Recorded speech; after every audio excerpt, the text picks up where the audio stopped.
Welcome back to another episode of Rock Boys Football. We got another 2023 NFL mock draft for the Dallas Cowboys. This is our fourth or fifth one we've done this offseason. We've been having a blast doing it with you guys. And before we even get into it, I just want to say thank you to the Dallas Cowboys fans. Just a ton of support. You asked why we like doing these videos. It's because you just all the engagement and all the football talk we get to do in the comment section. And the Dallas Cowboy fans, you guys have been absolutely awesome. So if you do enjoy the content, consider subscribing to the channel. It means a lot to the fellas, and we love talking ball with you guys in the comment section. Got 2 or 3 more coming before draft night, so stay locked in for that as well. Even if you disagree with me, let me know in the comment section what you guys are thinking. That's the beauty of the NFL draft season. Now, before we even get into this mock draft, what I want to kind of talk about is I've been pretty vocal about not being the biggest fan of some of the offseason moves Jerry Jones and that front office have made. I think they've had a really good offseason in terms of making that trade happen for Brandin Cooks. Going into this draft, they had so many day 3 picks. It was almost like 2 or 3 of those guys weren't even going to make the roster heading into the fall. Coupled those picks over, got a guy like Brandin Cooks who kind of cements that wide receiver too. I don't think you're as pigeonholed into getting a wide receiver for one of your first couple picks as you were maybe a month ago. And so I think Dallas has treated the NFL draft now to let's just go get the best players that fall to us. And I think that's the way to look at an NFL draft is address the positions of concern, the holes in your depth chart and free agency with proven NFL talent, and then go and treat the draft as let's just go get some damn good football players, kind of like what they did with Micah Parsons. Yeah, Micah Parsons, phenomenal prospect. I get he was an off-ball linebacker, falls to the Dallas Cowboys after trading back. He's been phenomenal. I think that strategy works, and I think Dallas has set themselves up to a really good spot where they're able to do that. Without further ado, though, let's get into this draft here. Dallas picking at 26. Let's just see who falls. I mean, there's been so many different scenarios in terms of guys falling to the Dallas Cowboys. Ooh, Kalijah Kancey falls. We haven't had that much. I mean, talking about some of the guys that I would not mind for Dallas, Brian Brazee is a guy that I'm very high on. Zay Flowers is obviously a wide receiver I really like a lot. Taking a look at some of the needs they have, we've done Anton Harrison a bunch. I still think this was probably where you want to go. Kalijah Kancey, I have some serious question marks on him translating to the NFL. If you guys are unfamiliar with Kalijah Kancey, PFF really likes him. The film is phenomenal with Kalijah Kancey. I mean, lining up as that 3-tech, having a 22.7% pass rush win rate, 30 pressures. The film is really good for Kalijah Kancey. My biggest concern is 6'1", 280. And you get take a look at Aaron Donald. Aaron Donald's a unicorn. Like, we have not seen many interior defensive linemen this undersized perform that well in the NFL outside of Aaron Donald. And I'm not necessarily going to bet that, just because Kalijah Kancey goes to Pitt, has a similar body type and position, that he's going to be the next Aaron Donald. At 26, again, and I know it's frustrating, but I think you got to eat your vegetables and take a guy like Anton Harrison. I think he's the best player on the board at a premium position. Anton Harrison, in my mind, deserves to be in the conversation of top tackles in this draft class. Broderick Jones, Peter Skoronski, Paris Johnson Jr. That's kind of the 3 tackles that people are saying, okay, it's 1A, 1B, 1C for them. Anton Harrison might not be on that level, but he's pretty damn close. And at 26 overall, you can get a tackle that you feel really, really good about. I think that pick makes a lot of sense, especially when you look at Smith kind of getting up there in age. And, hey, Tyler Smith was a guy that I did not necessarily love last year. Hand up, I was wrong. He looks like he's going to be a phenomenal pro at the next level. Pick 58. This is where it gets fun. Taking a look at this depth chart, taking a look at some positions they could address. I wouldn't mind just double dipping on the interior offensive line. And even Anton Harrison, I think, really could play on that interior if you needed him to. No guys that are worth taking on the interior here. So, I mean, I don't hate looking at wide receiver here. Carl Brooks is a guy. Carl Brooks probably going to be the pick. Did we take Carl Brooks last mock we did? We did not. If you guys are kind of like new to the channel, or if you've been a friend of the channel, I should say, I'm a big fan of Carl Brooks. And you pass on a guy like Kalijah Kancey in round 1, take a look at Carl Brooks. And there's a couple of things that I love about Carl Brooks in terms of a prospect. 6'4", 300 pounds. He's kind of an anomaly because you look at where he's lined up, right? Outside, like, you playing that 5 technique, that 4 technique over tackles or outside of tackles. Like, he's playing on the edge at Bowling Green. It is so rare to have an interior, play that 3-tech position at the next level. It's really rare to have an interior defensive lineman have that much burst and that much bend and that much strength in his hands in terms of affecting the passer. And I think you look at how to stop these premier offenses, you have to be able to collapse pockets and impact the passer. Carl Brooks is a guy that can play all over the defensive line and do just that. Again, he's just so solid. And the biggest question you had with him was, how well is he going to translate from the MAC, Bowling Green, not playing the best competition, to the NFL level? I think he answered a lot of those questions at the Senior Bowl. He goes down to the Senior Bowl and looks just about as dominant as he did against MAC competition. I'm a massive fan of Carl Brooks. Again, talk about best player available. I think that's Carl Brooks here at 58. Let's go up and get him. Pick 90 coming up. A lot of different ways you could go here. We've been taking running backs a lot. I wouldn't mind taking a look at who's available at this running back position. Because, again, you got Tony Pollard. What else do you have? Do you want to – Tony Pollard's probably not a guy you want taking 25, 30 touches a game. You don't have Zeke anymore, obviously. Tank Bigsby. I want to check the board eventually because I really like the depth of this class in terms of like a Tajay Spears, a Sean Tucker, a Roshan Johnson, Zach Evans. This running back group is really deep, and you're going to get a chance to get – Tony Pollard's your guy. You want an RB2. You're going to get a damn good RB2 in day 3 of this draft. Let's take a look at who are some of the best players we have on the board. And, man, Hodges Tomlinson, we didn't get him either, and he's a guy that is just falling. Let me take a look at this.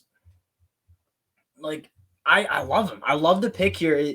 He's a guy that the film is so good. What's the biggest thing you're concerned about? 5'8", 178.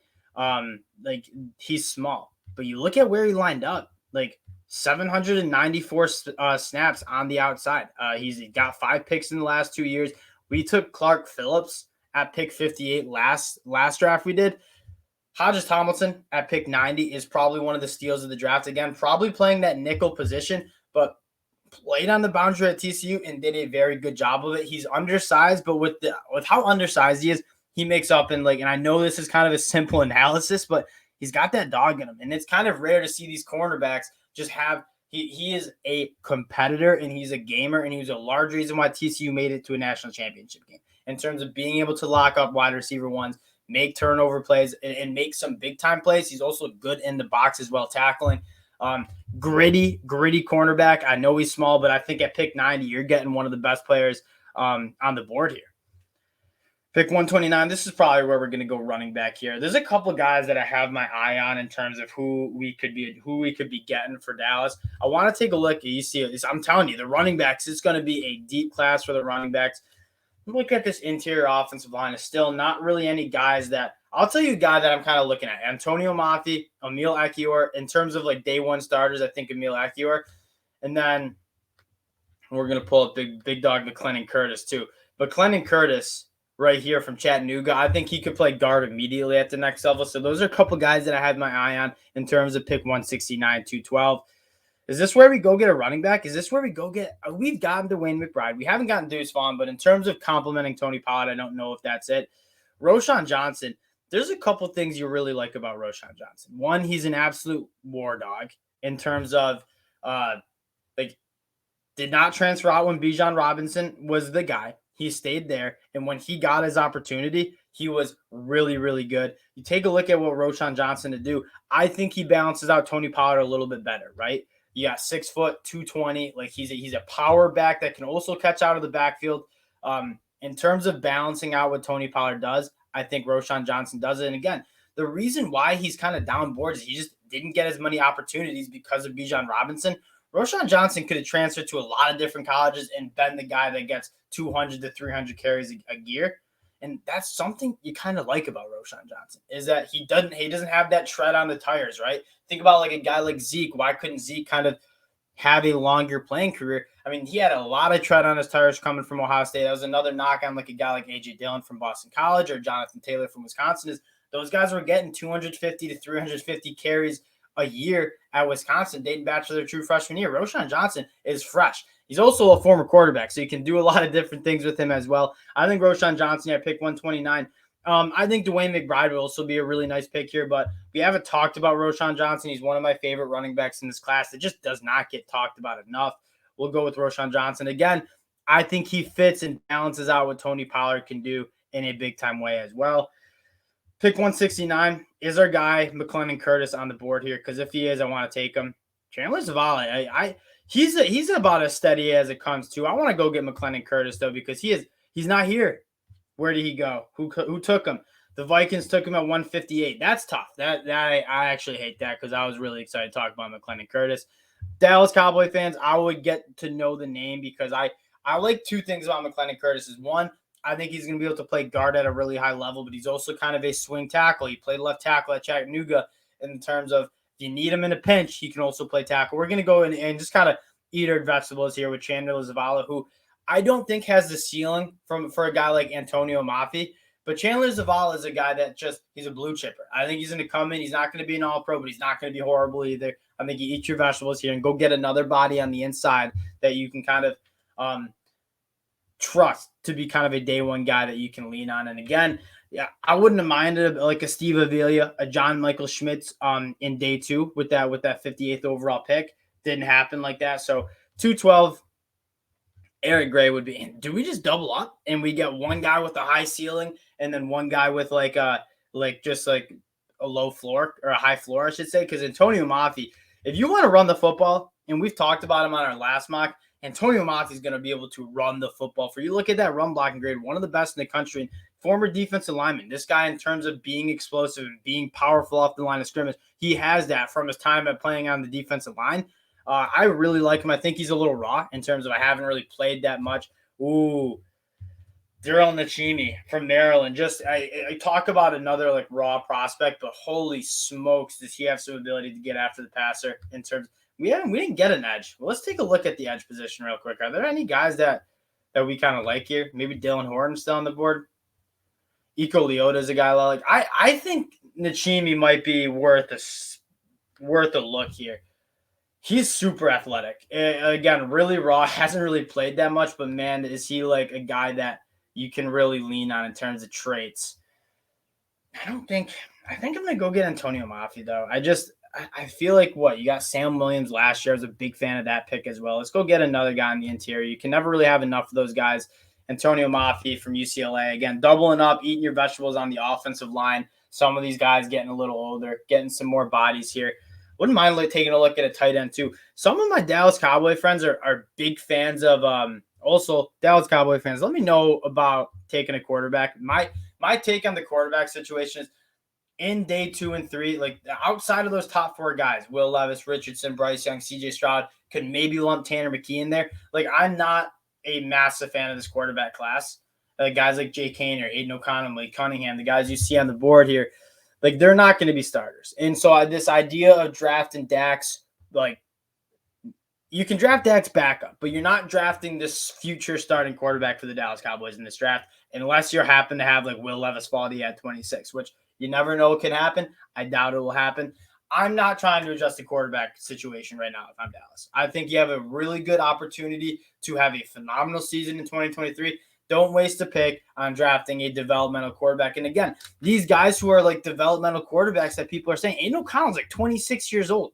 He's like 20, almost 25. Like these guys are old. Even like a guy like Hendon Hooker, these guys are old cats that are not necessarily like the right quarterbacks. They just need to start playing more football. Like Aiden O'Connell started for 3 straight years at Purdue. He's just kind of limited with the arm talent. I wouldn't necessarily go up and get him. One argument, Mo Ibrahim, would be like, if you wanted to wait on taking I like this linebacker. I was a big fan of Damone Clark, Jabril Cox. Like I like those guys. I'm not necessarily. What maybe you could add another linebacker to this room? I think you just go best available here. I think could we have a tight end that we could add maybe? Braden Willis.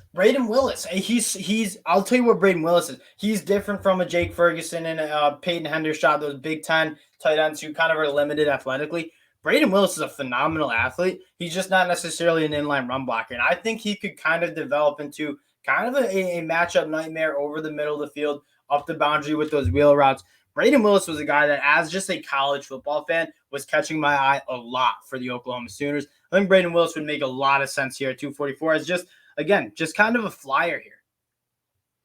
Let's take a look at how PFF grades us out here. I feel like we did a lot of value picking, so I think PFF will like the grades here. We'll see how PFF grades us out here. Anton Harrison, a solid B.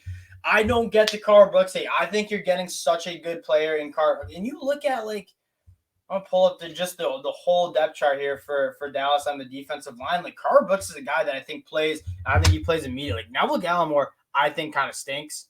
Quentin Bohanna, like he's so much different from a guy like Big Q Bohanna or a guy like Neville Gallimore. Like Carl Brooks, the burst and bend he has from the inside is he's not just a two gapper nose tackle that's going to stand up double teams. He's so much more than that. He's so versatile. I think in terms of not only is he one of the best players available at that pick, he's kind of a guy that I put my flagpole in, but he's also like I think can really help Dallas in terms of moving him around. You have some guys who are getting a little bit older. I was a big fan of Sam Williams. I think he'll develop. But on that inside, like there's just not enough guys who are going to impact the passer. I think Carl Brooks is a guy that could do that. So that'll do it for Dallas Cowboys 2023 NFL mock draft. This is one of the more fun ones I think we've done. Talked about some different players. Again, we talked about like Clark Phillips. We've picked Carl Brooks and Anton Harrison before in some different combinations. I still think at 26, like if Anton Harrison's there, you're just taking him. I think he's just too good to pass up on. Appreciate you guys checking us out. If you do enjoy the content, consider subscribing to the channel. We appreciate all the support you guys have shown, and we'll talk to y'all later.